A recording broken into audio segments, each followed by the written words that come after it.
یہ قطعاً مردانگی نہیں ہے کہ آدمی کبھی اپنی بیوی کی کوئی طلب پوری نہ کرے اور اس کی بیوی کبھی اس سے کسی قسم کے سوال اور مطالبے کی ہمت نہ کر سکے، اس کے سامنے اپنی کسی خواہش کا ذکر نہ کر سکے۔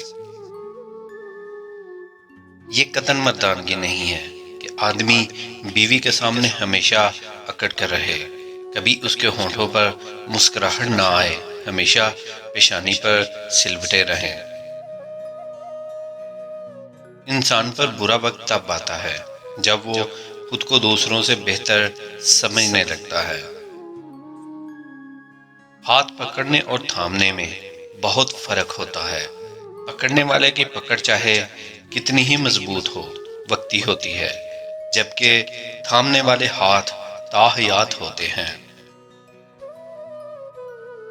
ہم ہمیشہ یہی سوچتے ہیں کہ دوسروں کی زندگی ہماری زندگی سے بہتر ہے، لیکن کبھی یہ نہیں سوچتے کہ ہم بھی اوروں کے لیے دوسرے ہی ہیں۔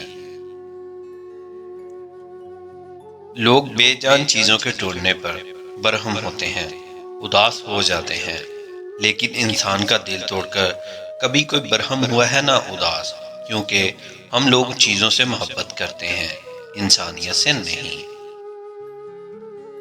عورت موم ہے یا پتھر، اس کا فیصلہ وہ خود کرتی ہے۔ کسی دوسرے شخص کو اسے موم یا پتھر کا خطاب دینے کا حق نہیں ہوتا۔ وہ خود چاہے تو محبوب کے اشاروں کی سمت موڑتی رہتی ہے، اور پھر پتھر بننے کا فیصلہ کر لے تو کوئی شخص بیکاری بن کر بھی اس کی ایک نگاہ الفت نہیں پا سکتا۔ راستے پر کنکر ہو تو اچھا جوتا پہن کر بھی چلا جا سکتا ہے، اور اگر جوتے میں ایک بھی کنکر ہو تو اچھی سڑک پر بھی مشکل سے چلا جاتا ہے۔ ہم باہر کی مشکلوں سے نہیں، اندر کی کمزوریوں سے ہارتے ہیں۔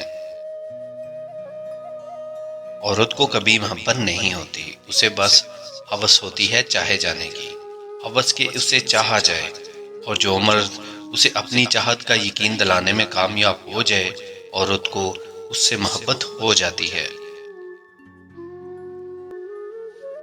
صاف نیت سے مانگا جائے تو رب نصیب سے بڑھ کر دیتا ہے۔